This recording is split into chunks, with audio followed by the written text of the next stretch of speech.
Le chasseur et les trois promesses. Signe de Fa, Ablatula. Conte tiré de la sagesse du Fa. Écoutez bien. Ce que je vais vous raconter aujourd'hui n'est pas une simple histoire. C'est un message ancien, venu des profondeurs du Fa. Une parole que les anciens murmurent au cœur pur et aux oreilles attentives. Fermez les yeux, ouvrez l'âme et écoutez. Autrefois, dans les temps anciens, bien avant que les hommes ne dessinent des frontières, avant que la richesse ne brille plus que la parole donnée, il y avait la brousse. Et dans la brousse, la vie suivait ses propres lois. C'était un temps où aider quelqu'un ne demandait pas de contrat, où la reconnaissance valait plus que de l'or, et où même un simple chasseur pouvait changer le destin d'un royaume. Mais les hommes oublient vite. L'ingratitude peut naître là où on avait semé la bonté, et parfois, celui que tu as sauvé le matin peut te vendre le soir.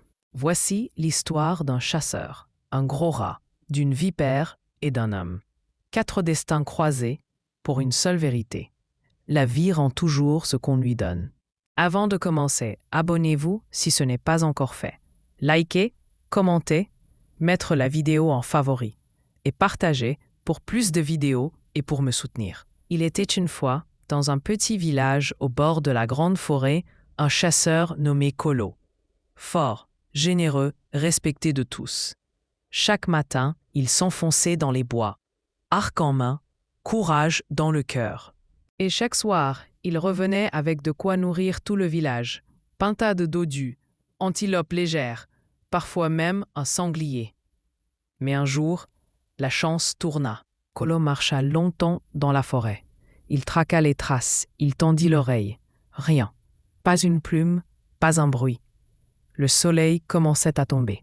Fatigué, il dit à lui-même « Tant pis, aujourd'hui je rentre les mains vides. » Mais alors qu'il s'apprêtait à rebrousser chemin, un cri lointain déchira le silence. Un appel à l'aide, faible, désespéré.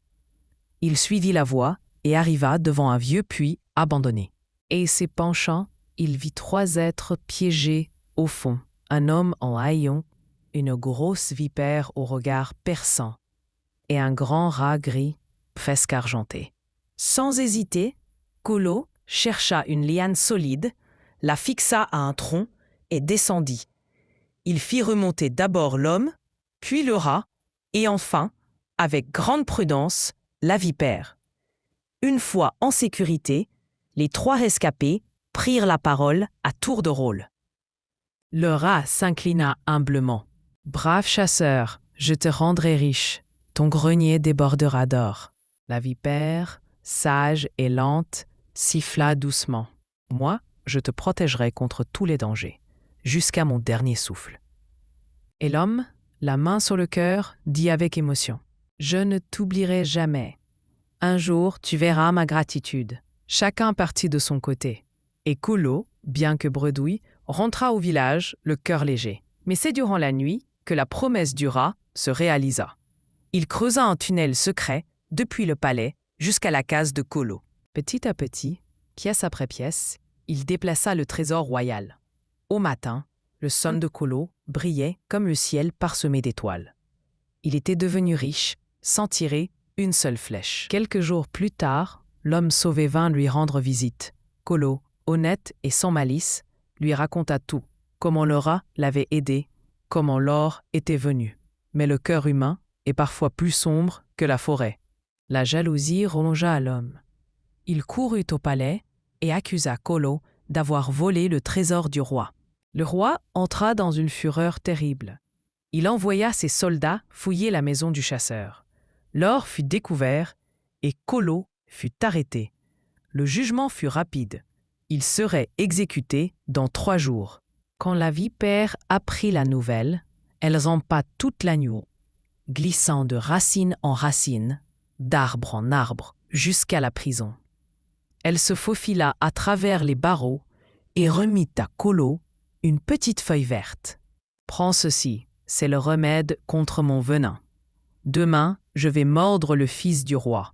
Aucun guérisseur ne pourra le sauver. Alors, on pensera à toi. Tu auras ta chance. » Le lendemain, la vipère tint promesse. Elle mordit le prince royal, qui tomba, les lèvres bleues et le souffle coupé. Le roi fit venir tous ses guérisseurs. Rien n'y fit, jusqu'à ce qu'une vieille servante murmure. « Majesté, un chasseur connaît les secrets des forêts. Il connaît aussi les serpents. Faites venir Kolo. » À bout d'espoir, le roi accepta. On amena Kolo, enchaîné. Il s'agenouilla près du prince, sortit la feuille donnée par la vipère, l'appliqua sur la morsure. En quelques instants, le garçon respira de nouveau. Le roi, en larmes, tomba à genoux. Kolo fut libéré. Quant à l'homme jaloux, il fut jugé et exécuté, car la trahison, disait le roi, est un poison pire que le venin.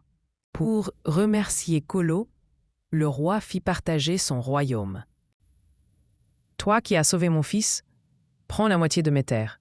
Règne avec sagesse, comme tu chassais avec justice. » Kolo devint un seigneur respecté. Mais il n'oublia jamais ses promesses. Ni le rat fidèle, ni la vipère courageuse. Il apprit à ses enfants et aux enfants de ses enfants que ce que tu sèmes revient vers toi, en bien comme en mal. La jalousie brûle celui qui la nourrit. Tenir parole est un bouclier plus solide que l'acier. Et comme disent les anciens du Fa, un cœur loyal trouve toujours secours, même au fond d'un trou. Né sur ce signe, le Favi doit respecter les interdits pour avoir la richesse, la longévité et tous les bienfaits de ce signe. Il doit éviter de manger la viande du gros rat, éviter de manger la viande du serpent appelé vipère. Éviter aussi de manger la viande du mouton. Il doit savoir avoir des amis et savoir parler en public, sinon on va le traiter d'impoli. Il en reste beaucoup, mais nous allons nous arrêter là. Merci pour votre temps.